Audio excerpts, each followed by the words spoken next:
నంది ఇక గద్దర్ అవార్డు వచ్చే ఏడాది నుంచి కవులు, కళాకారులు, సినీ ప్రముఖులకు పురస్కారాలు. సీఎం రేవంత్ రెడ్డి చాలా క్లియర్గా చెప్పారు సార్, ఇదే శాసనం, నా మాటే జీవో అని చెప్పి. గద్దర్ పేరిట ఒక జిల్లా ఏర్పాటు చేస్తామని కూడా హామీ ఇచ్చారు. విగ్రహ ఏర్పాటుపై కేబినెట్లో చర్చ జరిగింది సార్. గద్దర్ కోరుకున్న మార్పు కోసం కృషి చేస్తామని కూడా మాట ఇచ్చారు. ఇక్కడ పాయింట్ ఏంటంటే సార్, గతంలో ఏ ప్రభుత్వం పైన అయితే గద్దర్ పోరాడారో అదే ప్రభుత్వం ఇప్పుడు గద్దర్ని గౌరవిస్తోంది. ఈ పరిణామాన్ని ఎలా చూడాలి? నాడు విలన్ నేడు హీరో ఎలా అయ్యాడు? ఎందుకు ఈ మార్పు? శ్రీనారాయణ రెడ్డి పాటలు అంటాడు, రాజ్యం హింసగా మరిగిన నాడు ఆ అడవిలో కదిలే పదముద్రికలు ఎవరి సంతకాలో మరి అని. అంటే ఒకప్పుడు అజ్ఞాతవాసంలో అడవిలో జంగల్ జమీన్ అంటూ తిరగబడితే రాజ్యం తుపాకీ తూటాలతో గద్దర్కు సమాధానం చెప్పింది, నిర్బంధంతో సమాధానం చెప్పింది. రాజ్యం గద్దర్ను అసలు అంతం చేస్తానికే ప్రయత్నించింది. ఆ రాజ్యంలో ఏ పార్టీ ఉన్నదా, ఏ నాయకుడు ఉన్నదా పక్కకు పెట్టండి, రాజ్య స్వభావం రాజ్యమే. సో ఆ రాజ్యానికి వ్యతిరేకంగా ఒక ప్రజాయుద్ధాన్ని నడిపినటువంటి గద్దర్, సో ప్రజాయుద్ధ నౌకగా పేరుగాంచితే ఆ రాజ్యం ఆయన పైన నిర్బంధాన్ని ప్రయోగించింది. ఆ రాజ్యం ఆయనను చట్ట విరుద్ధమైన వ్యక్తిగా, తీవ్రవాదిగా భావించింది.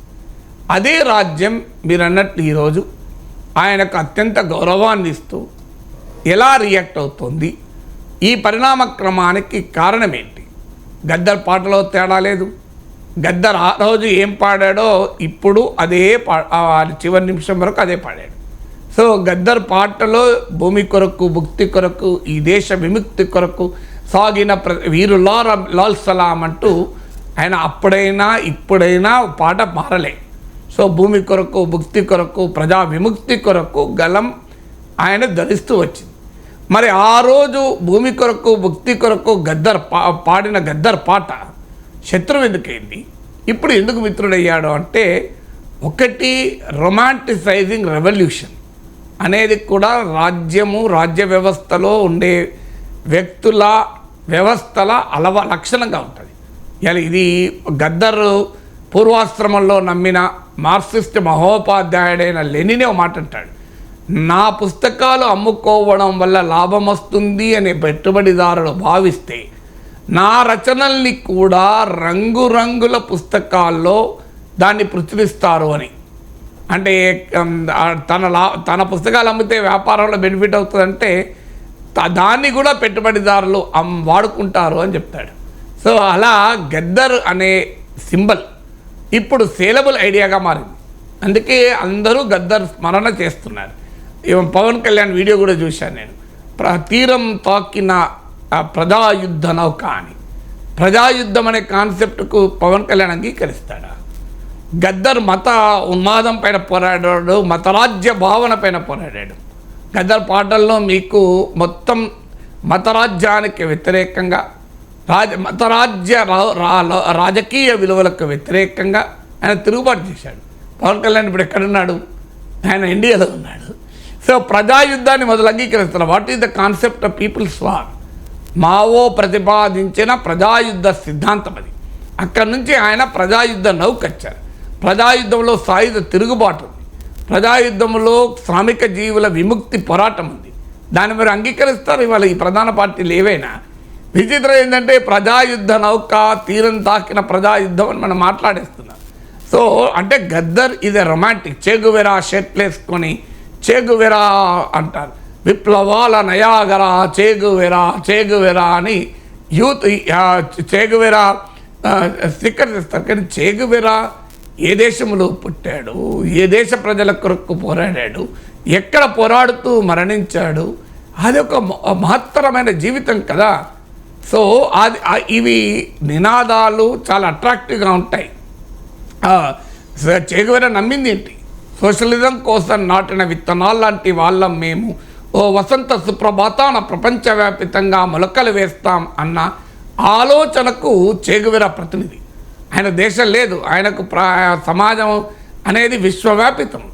అందువల్ల ప్రపంచవ్యాపితంగా ఎవరు విముక్తి కొరకు పోరాడినా అక్కడ చేగువెరా ఉన్నాడు. కానీ ఇవాళ చేగువెరా మనకు టీషర్ట్ అయ్యాడు. సో అందువల్ల ఇది మొదటి కారణం గద్దరైనా చేగవరైనా రొమాంటిసైజింగ్ రెవల్యూషన్, అది మొదటి కారణం.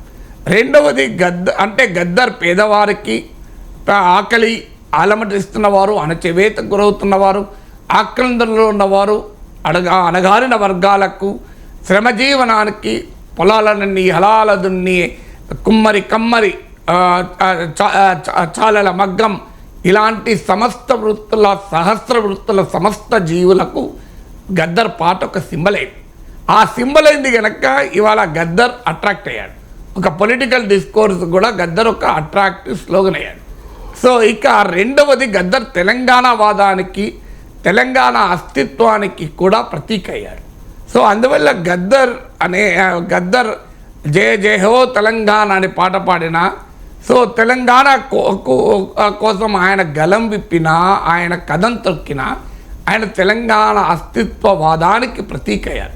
అందువల్ల ఇలా ఆ తెలంగాణ అస్తిత్వవాదాన్ని సొంతం చేసుకోవాలనుకొని రాజకీయ పార్టీలకు, వ్యక్తులకు, సమూహాలకు సహజంగానే గద్దర్ ఆదర్శం ఇస్తారు. మూడవది కేసీఆర్ వ్యతిరేక పొలిటికల్ ఐడెంటిటీ కూడా అయ్యాడు. ఎందుకంటే గత ప్రభుత్వము ముఖ్యంగా కేసీఆర్ గద్దర్కు అపాయింట్మెంట్ ఇవ్వక, గద్దర్ను పట్టించుకోక, గద్దర్కు తెలంగాణ సమాజంలో ఉండే గుర్తింపును డిజోన్ చేసుకున్నారు కనుక సహజంగానే కేసీఆర్ను వ్యతిరేక రాజకీయ శిబిరానికి గద్దర్ అట్రాక్ట్ అయ్యాడు. ఎందుకంటే ఆయన కాంగ్రెస్ పార్టీ రాహుల్ గాంధీతో కలవడము, బట్టి విక్రమార్క ప్రచారంలో కూడా ధూమ్ధాంలో పాల్గొనడము, అంటే గద్దర్ కూడా ఆ రకంగా కొంత కాంగ్రెస్ వైపు సానుకూలత వ్యక్తం చేశాడు కనుక గద్దర్ కూతురుకు ఇప్పుడు టికెట్ ఇచ్చి గద్దర్ విగ్రహం పెట్టంటే ఒక రకంగా రెవల్యూషనరీ పొలిటికల్ స్ట్రీమ్లో పుట్టి పెరిగి ఎగసిపడ్డ ఆ కెరటం తమకు అనుకూలంగా ఉపయోగపడుతుంది కనుక సహజంగానే కాంగ్రెస్ పార్టీ, కాంగ్రెస్ ప్రభుత్వం గద్దర్ను గౌరవిస్తుంది. అంటే సమాజంలో ఒక ఐడియాను రిప్రజెంట్ చేసే ఒక వ్యక్తి, ఐడియాను రిప్రజెంట్ చేసే వ్యక్తిని ఓన్ చేసుకుంటారు, ఆ ఐడియాను ఓన్ చేసుకోరు. నిజంనే గద్దర్ ఆశించిన రాజ్యమే ఇప్పుడున్న రాజకీయ వ్యవస్థ కోరుకుంటుందా? కోరుకుంటే సమాజం ఇలా ఎందుకుంటుంది? సో కానీ గద్దర్ ఒక వ్యక్తిగా ఆదర్శం. గద్దర్ ఏ ఐడియాస్ను రిప్రజెంట్ చేస్తాడో ఆ ఐడియాస్లో ఉన్న రొమాంటిక్ వాల్యూను వీరు ఓన్ చేసుకుంటారు, కానీ ఐడియాస్లో ఉన్న రెవల్యూషనరీ కంటెంట్ మాత్రం అంగీకరించారు. Right sir.